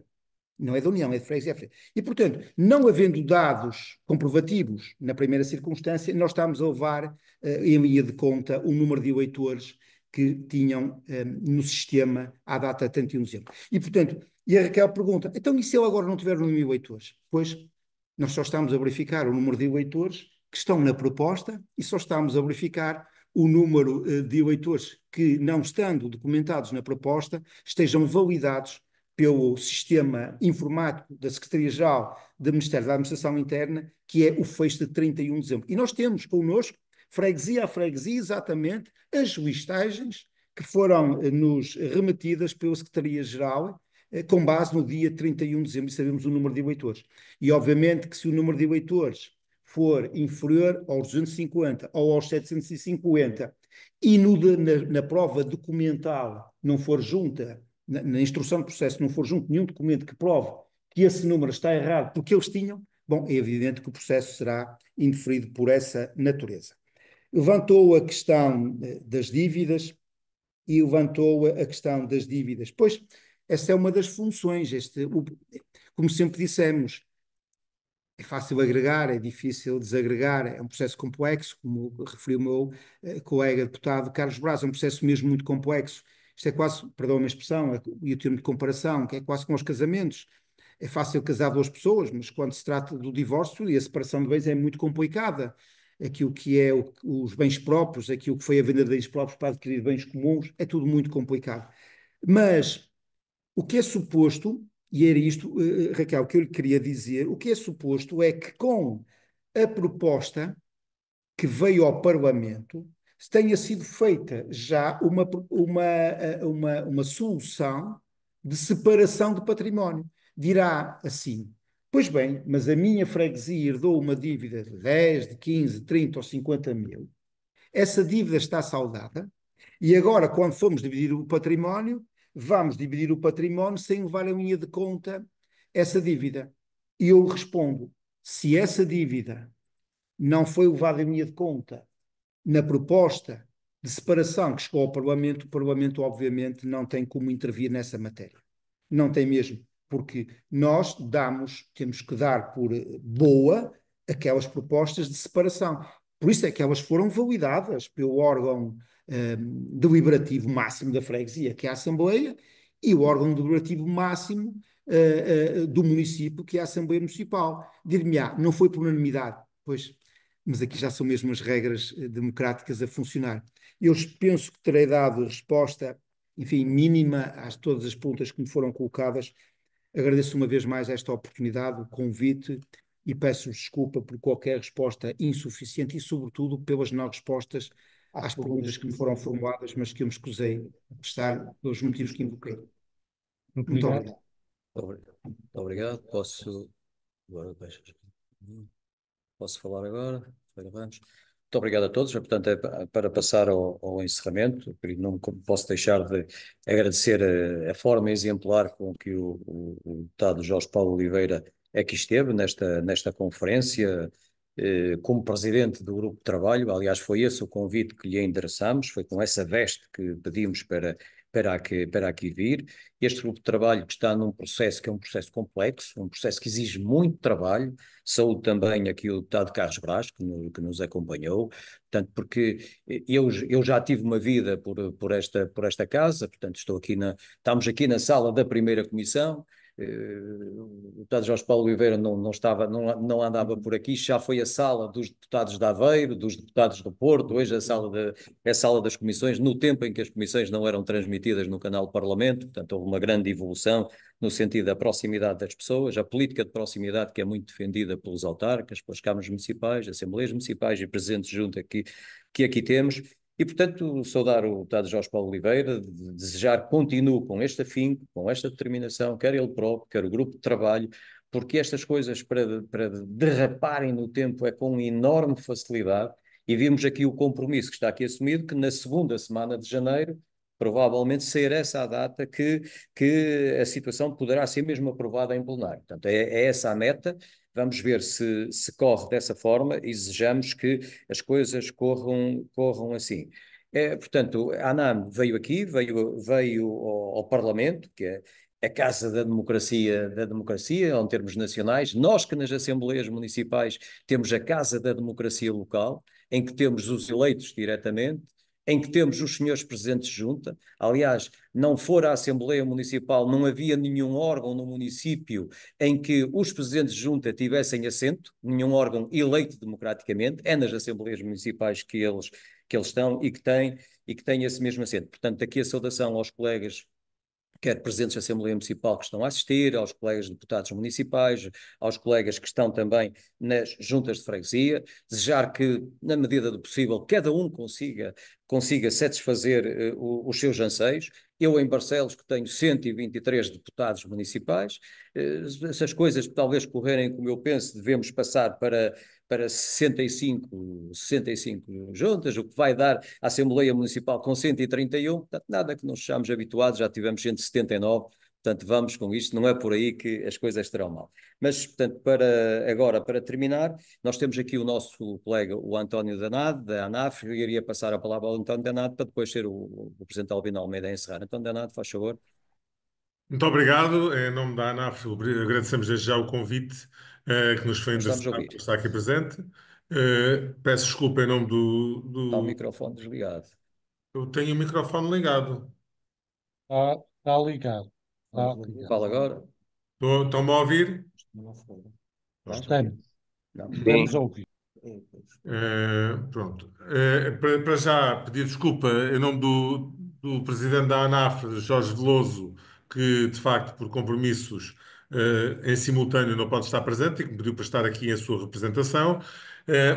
Desde já realçar a importância do tema, a importância que o tema foi aqui debatido, atempada e de forma muito premente, explicado pelo Sr. Deputado Jorge Paulo Oliveira, o qual agradecemos o seu empenho nesta matéria, tal como o Sr. Deputado Carlos Braz e a todos os membros do grupo de trabalho que hoje estão a trabalhar afincadamente nesta matéria. Mas aquilo que queríamos realçar, de facto, tem a ver com duas ou três questões, aliás, que já foram publicamente informadas pelo Sr. Presidente da ANAF, tem a ver essencialmente com o facto de agora andarmos todos, permite uma expressão muito alentejana, a mata-cavalos, a tentar ir atrás do prejuízo para que, em tempo útil, possamos ainda ter a legislação e nas próximas eleições autárquicas podemos ter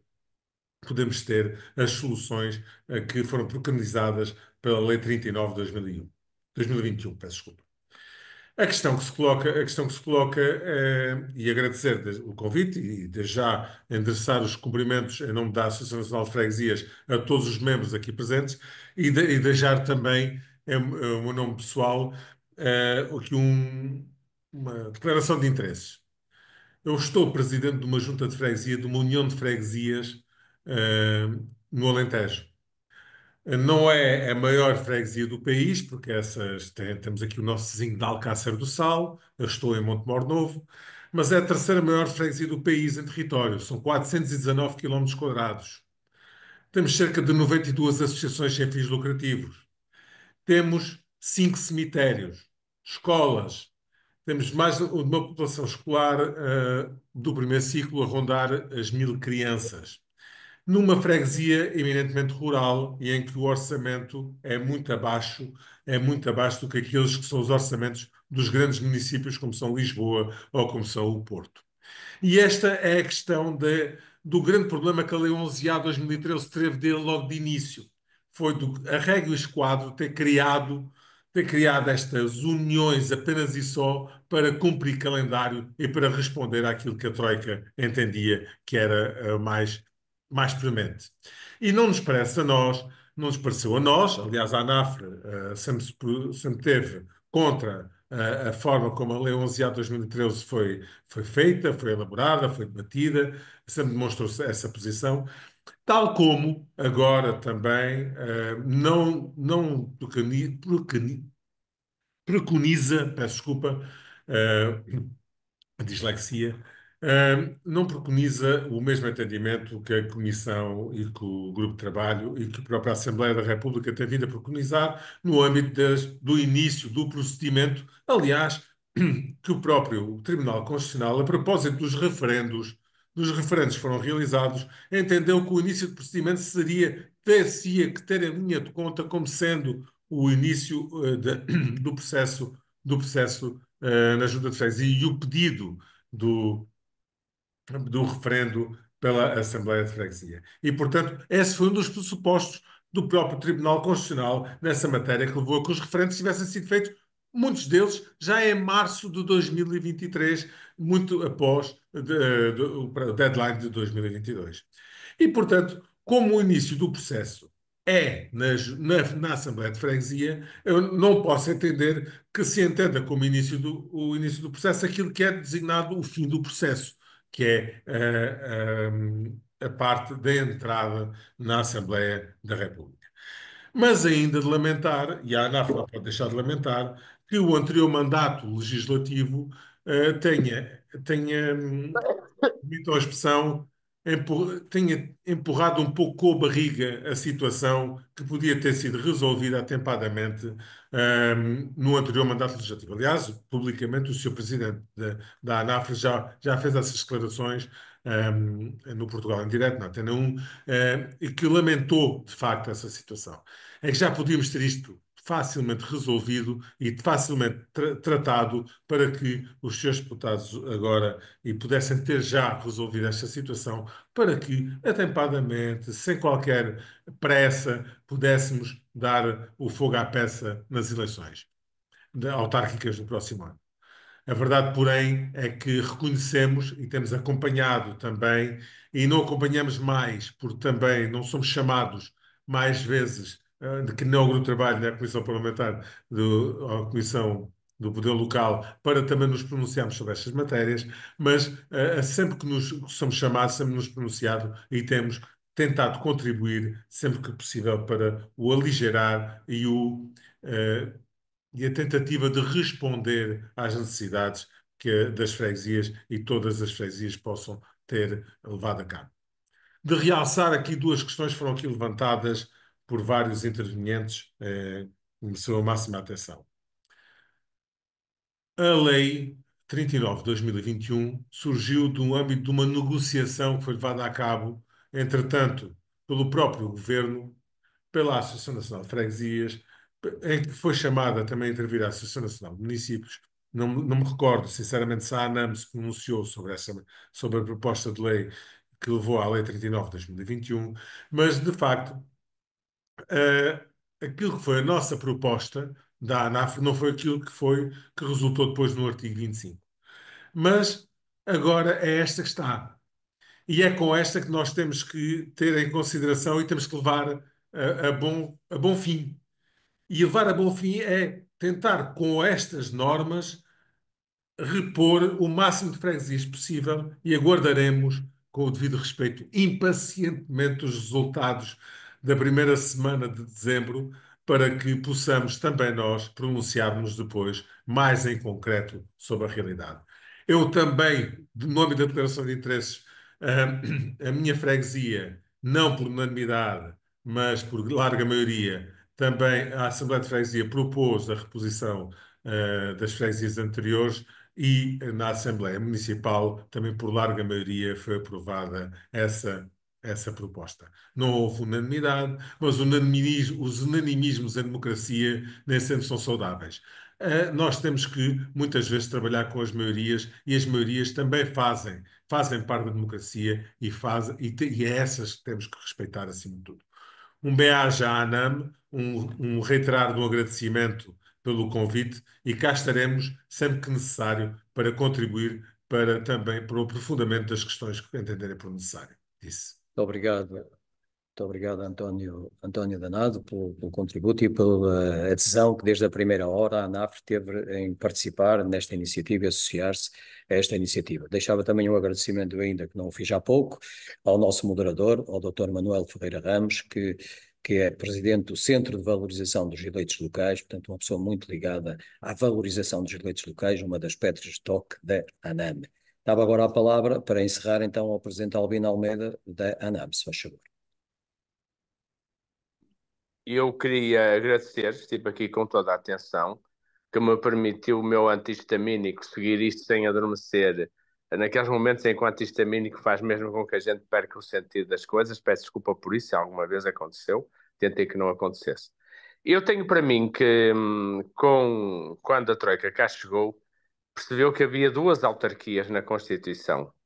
Só não percebeu exatamente o que eram essas autarquias. E tendo mandado diminuir o número de câmaras, foi-lhe servido o prato das autarquias junto de freguesia. E eles comeram aquilo como pouca gente. Eles não conheciam o país e é hoje claramente sabido que em muitas matérias foram claramente engolidos, nem que fosse só, porque os políticos também estão cá para lidar com a realidade, foram engolidos pela realidade que os políticos tinham que gerir. E, portanto, o que nós temos hoje são duas autarquias locais e nós queremos dizer com toda a clareza que, estando uma autarquia local da dimensão das juntas de freguesia dentro da Assembleia Municipal, que é o órgão deliberativo de outra autarquia, que é o município, nós daremos sempre, ou quereremos sempre lutar porque estas autarquias locais, que são as juntas de freguesias, tenham de facto um poder efetivo e possam fazer funcionar nas assembleias o seu papel da representação dos territórios. Numa altura em que se está a falar da lei das finanças locais, talvez valha a pena daqui a uns dias levantar a questão de perceber se nós não devemos fazer da revisão da lei das finanças locais uma oportunidade para, de uma vez por todas, termos uma visão do território de governança multinível. E, portanto, não se trata de um ser menor, as juntas de freguesia, e daí a nossa preocupação e a nossa organização deste webinar, que eu quero agradecer desde logo ao Manuel Ferreira Ramos, ao Fernando Santos Pereira e, junto dele, diretamente ao seu deputado Paulo Jorge, porque manteve muito bem o casaco com que foi convidado. Eu agradeço-lhe muito por isso, porque se nós nos deixarmos levar por isto ou por aquilo, é a melhor maneira dos processos borregarem. E o Sr. Deputado, ao fazer como fez, da forma brilhante, diga-se de passagem, como fez, foi muito clarinho, não, como se costuma dizer na gíria do futebol, eu peço desculpa, estou mais entusiasmado porque sou sportinguista, ou seja, não inventou, e isso é bom, cingiu-se àquilo que é o mandato que tem, desde logo algo que deve ser referido com valor, e explicou-nos tintim por tintim aquilo que está no âmbito da sua atividade. E isso foi absolutamente essencial. Quero agradecer por isso. E sei que alguns presidentes de junta que estiveram aqui, nomeadamente do meu conselho, já saíram. Alguns deixaram perguntas escritas que naturalmente devem ser respondidas. E que tem que ver, por exemplo, com o facto de as comissões que vão tratar da divisão de valores numa União de Freguesias não terem o mesmo critério da União de Freguesias A para a União de Freguesias B.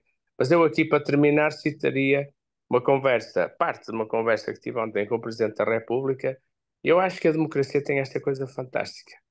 Nem toda a gente tem que nascer ensinado. O bom disto é que se pode melhorar fazendo. Sem fazer, não se melhora, porque não é possível perceber a realidade. E, portanto, eu espero sinceramente, Senhor Deputado, que a Assembleia possa levar a bom termo esta tarefa e possamos fazer uma correção de um erro político que está feito e não vale a pena chorar sobre o sangue derramado. Muito obrigado a todos.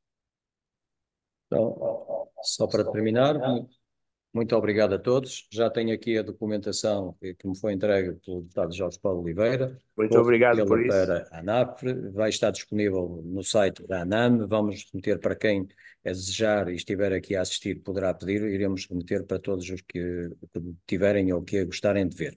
Então, muito boa noite a todos. Um grande abraço, até uma próxima oportunidade e muitos parabéns por este contributo que deram para a valorização do poder local. Boa noite, obrigado em nome da ANAM.